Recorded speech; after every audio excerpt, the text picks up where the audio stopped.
Good morning, YouTube. This is Finn from Team Gins here. I did a couple of different things with my ZombieSworn deck, and I figured I would do a little update and show you the side deck that I got going.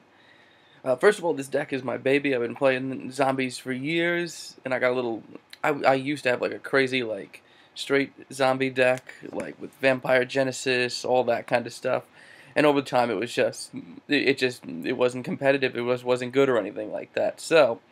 here is what I've got going on now. This is a ZombieSworn Chaos kind of deck. Here we go. Alright, first off, BLS. He's basically one of the most important cards in the deck, by far. Um, almost everything in here, except for like a couple, like 2 or 3 cards, is either light or dark, so you're always going to have something to bring him out with. Next up, Plague Spreader, one Plague Spreader. He's basically more or less the main tuner of the deck. Not to mention his effect can be pretty useful with the Light Sworns, combo with Wolf and stuff like that. One Mizuki, people have been talking about him coming back to 2 for a while now, but I would maybe run a second one, but I only like Mizuki at 1, really. My favorite card in the deck by far, 3 Zombie Master. Basically, he does so much with this deck. You could do so many crazy combos with him. You can pitch a dead wolf, bring back a goblin zombie and go into an instant level 4 Exceed. So, you can do a lot with Zombie Master. Not to mention, he's 4 stars, 1800, so he can do some damage just by himself. So, there's plenty you can do with Zombie Master. 2 Goblin Zombie. I went back and forth for months between 3 and 2, but I think 2 is just the right number. With 3, it gets to be too much, I mean, you get the search effect, but at that point in the duel, like in later moments of the duel, honestly, he can only search for himself. So I only like Goblin Zombie at 2, really. Not to mention his effect is good at times if he does battle damage, your opponent has to mill a card, but it could either do really a lot of damage or not, because if they mill a trap card or a magic card, then you're set, or like a boss monster, they can't special summon in other ways. But if they mill like a monster they need in the graveyard, it's just, you're helping them out. So I only like Goblin Zombie at 2. 2 Spirit Reaper. Spirit Reaper is one of my favorite cards in the deck by far. He's a great stall card, not to mention if you poke at him with damage, you don't do a lot, obviously, but his effect is so... his effect can do so much, discarding or attacking your opponent's hand. That's fantastic. Alright, that's it for the zombies. Next on to the Chaos engine that I have going on. I've got 2 Effect Veiler. I don't like 3, to be honest. If you open up with 2, I don't know. I don't like opening up with 2 or 1 or more in my hand. There are some decks that Effect Veiler does wonders against.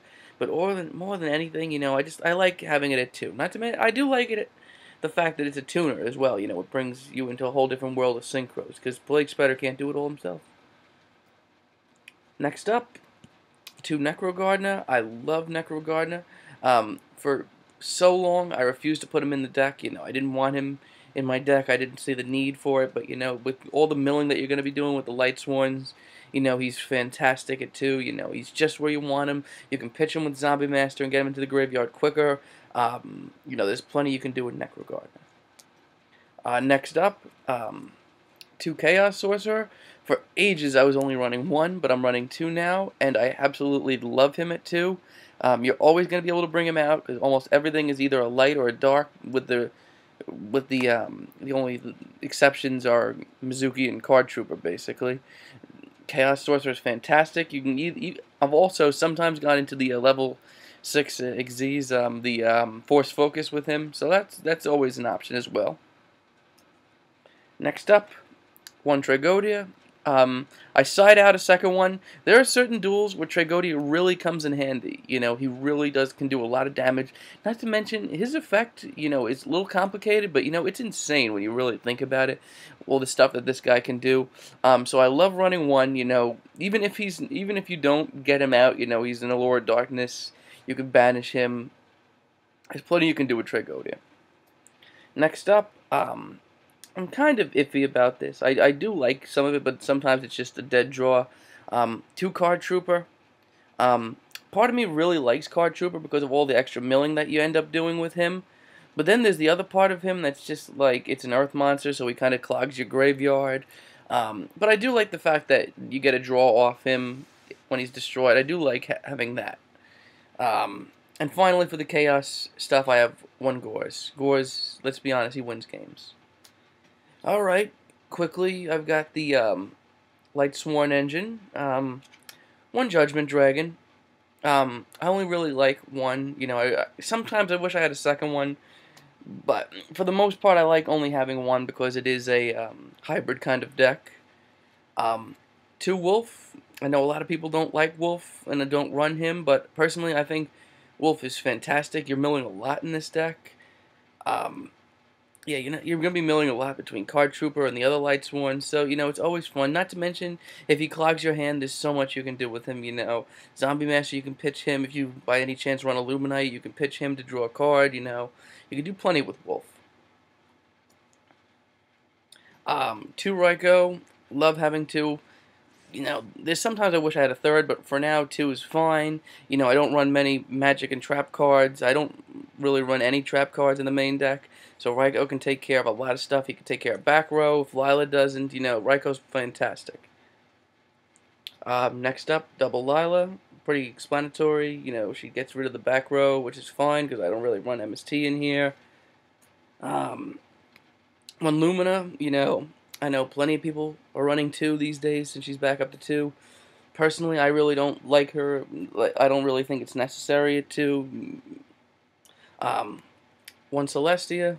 I do like having the one Celestia. And finally, one Erin and one Jane. Erin, I actually really like having just the one. I would never run more than one. And Jane is just a good beater. Next up is the magic cards, which are pretty self-explanatory. Spell cards, I should say. One Charge of the Light Brigade. It helps with milling. Gets you what you need to the hand. That's about all there is to that. Two Solar Recharge. I only like really having two. There's sometimes I wish I had that third one, but for the most part, since it's a hybrid deck, two is just where I need it to be. Not drawing it too often, not drawing it ever, yeah. Two Book of Life, fantastic card. It does so much against Insectors, it does so much against Dark Worlds, it does so much in general, Pick apart your opponent's graveyard and get something back from yours, that's fantastic. Lower Darkness, draw power, Foolish Burial, you can put whatever you need in the graveyard. You can put Wolf in the graveyard and special summon him, put Necrogardener in the graveyard. If you need some defense, put that last Lightsworn in the graveyard. If you want to bring out Judgment Dragon, put either a light or dark if you're trying to get a BLS or Chaos Sorcerer. So much you can do with Foolish Burial. And then finally the staples, Book of Moon, Dark Hole, and finally Monster Reborn. Monster Reborn I wasn't running in my last video. There are some times where it really comes in handy, but then there are some times where I mill it more than anything, and it just becomes a hassle. Honestly, I really rather like to stick to Book of Life, but occasionally Monster Reborn. The only thing I like about Monster Reborn is I can get something back from my opponent's graveyard, sync with Plague Spreader or Effect Veil or Exceed, something like that. And finally, here is the side deck that I have. I don't run traps with the main deck. I don't like milling traps. The worst feeling in the world is milling like a Solemn Judgment or something like that. Okay, the side deck is... Alright, I got Dark Arm Dragon. I don't put him in the main deck. I do side out for him a lot now, because I'm running the second Chaos Sorcerer, and now that I have more control over the graveyard. But there was a time where, my graveyard would just fill up so quickly from milling that Dark Arm Dragon would become just such a dead draw. So that's why I side him out. But most of the time I side him in the second duel or something like that. Second Tragodia, just in case. Two Thunder King, he's beater, he's got a great effect. Not to mention he helps with the chaos stuff. Two Cyber Dragon, I love Cyber Dragons, I side him in plenty. Here's a new thing that I'm just trying out now. Doom Caliber Knight, two of them, fantastic card. Kaiku the Ghost Destroyer, love this card. I almost side out for him in every single duel that I play. He's 4 stars, 1800. He can pick away your opponent's graveyard like basically like no other card that I have in here, and it's just a fantastic card. For really trap heavy decks, I do side out an MST and a heavy. I probably should be running a second MST in the side deck, but I don't have room for it right now. 2 bottomless and treacherous trap hole. Not often I use the treacherous trap hole, but occasionally it does come in handy. It's fun to play. It's fun in decks that swarm a lot. You know, I don't run traps in the main deck, so it's very easy to use. So treacherous trap hole is fun every once in a while. That's the deck and the extra deck, guys. I mean the side deck. Tell me what you guys think. Give me your thoughts, and I'll see you later, guys. Take it easy.